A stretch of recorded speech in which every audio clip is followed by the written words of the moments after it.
नमस्कार साथियों। कुछ बात करें यूट्यूब चैनल पर आपका एक बार फिर बहुत बहुत स्वागत है।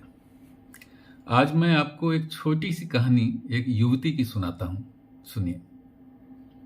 वह मोबाइल में कुछ सर्च कर रही है, कोई अच्छा सा कॉलेज जहां आगे की पढ़ाई के लिए प्रवेश ले सके। लेकिन उसका दिमाग बार बार 3 साल पीछे की ओर जा करके आज की ओर वापस लौटने लगता है। 3 साल पहले उसने कॉमर्स से 12वीं की परीक्षा पास की थी। उसकी इच्छा थी कि आगे की पढ़ाई किसी बड़े शहर से करे, तो बीबीए करने के लिए उसने एक अच्छे विश्वविद्यालय के प्रवेश की परीक्षा दी। उस प्रवेश परीक्षा में वो पास हो गई और बीबीए करने के लिए पुणे चली गई, पुणे शहर। माता पिता की इकलौती संतान होने के कारण शहर से बाहर जाने पर उसके माता पिता उदास तो थे, लेकिन बात उसके भविष्य की थी। इसलिए माता पिता ने अपनी उदासी को मन की गहराइयों में ही रखा, उसे प्रकट नहीं होने दिया। वो विश्वविद्यालय चली गई और वहां उसने मन लगाकर पढ़ना शुरू कर दिया। कक्षा की हर परीक्षा में वो अपने क्लास में दूसरे नंबर पर रहती थी।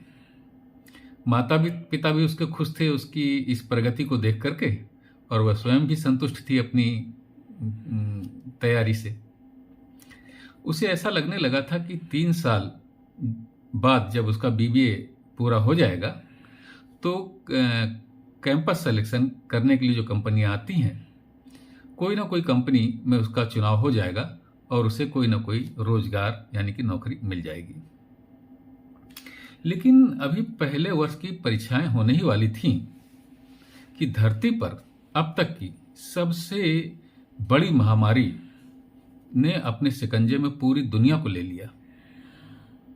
लोग मरने लगे लोग, अस्पतालों में, घरों में, सड़कों में लोग मरने लगे।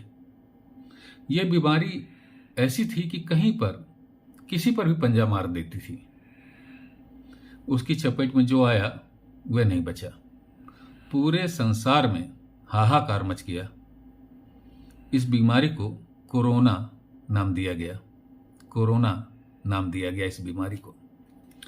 स्कूल, ऑफिस, बाजार सभी बंद कर दिए गए। सरकार ने निर्देश जारी कर दिए कि कोई भी घर से बाहर नहीं निकले। उसका कॉलेज भी बंद कर दिया गया। कॉलेज के प्रबंधन ने ऐलान कर दिया कि सभी विद्यार्थी अपने अपने घर चले जाएं। जब कॉलेज खुलेगा तो उन्हें सूचना दे दी जाएगी।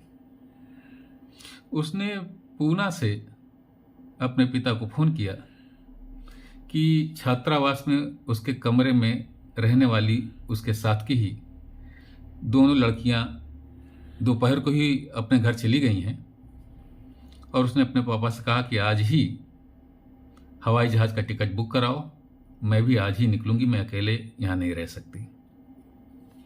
पुणे, जहां पर उसने अपने भविष्य को पंख लगाना शुरू ही किया था, उसने उस शहर को उसी रात छोड़ दिया और सुबह अपने घर आ गई। तब से आज 3 साल होने को आए साथियों। सारी पढ़ाई और परीक्षाएं मोबाइल पर ही हो रही हैं। तीसरे साल की परीक्षाएं 2 महीने बाद होने वाली हैं। इसके बाद उसका बीबीए पूरा हो जाएगा। उसने सोचा था कि पुणे के उस विश्वविद्यालय से बीबीए पूरा कर लेगी तो कैंपस सिलेक्शन के द्वारा उसे नौकरी मिल जाएगी, और नौकरी करते करते वह एमबीए भी पूरा कर लेगी। लेकिन हुआ यह कि इस महामारी के इन 2 सालों में बाजार में इतनी मंदी आ गई कि कंपनियों ने कैंपस सिलेक्शन में आना ही बंद कर दिया। उसको उम्मीद थी कि कैंपस सिलेक्शन में उसका चुनाव हो जाएगा। जब कंपनियां ही नहीं आई तो उसका चुनाव नहीं हुआ और नौकरियां नौकरी भी उसकी नहीं लगी। उसके उत्साह में कमी तो आई, लेकिन वह हमेशा याद रखती है कि उसके पिता उससे कहा करते हैं, बेटी, जीवन हर पल साहस और सतर्कता की मांग करता है, निराशा की नहीं। उसने एमबीए में प्रवेश की परीक्षा के लिए एक कॉलेज का चुनाव किया है। वह आवाज लगाती है, पापा 1,000 रुपये का फार्म है, भर दूं? उसके पापा हंसते हुए कहते हैं, 2,000 वाला कॉलेज क्यों नहीं चुना? वह जवाब देती है, आप रिटायर होने वाले हैं, सोचती हूं आपका काम सस्ते में ही चला दूं। कहानी यहां समाप्त होती है साथियों। अब आप स्वयं निष्कर्ष निकालें कि इस कहानी का क्या अर्थ है। कल आपसे फिर किसी मुद्दे पर बात करूंगा। तब तक के लिए नमस्कार, जय हिंद, वंदे मातरम।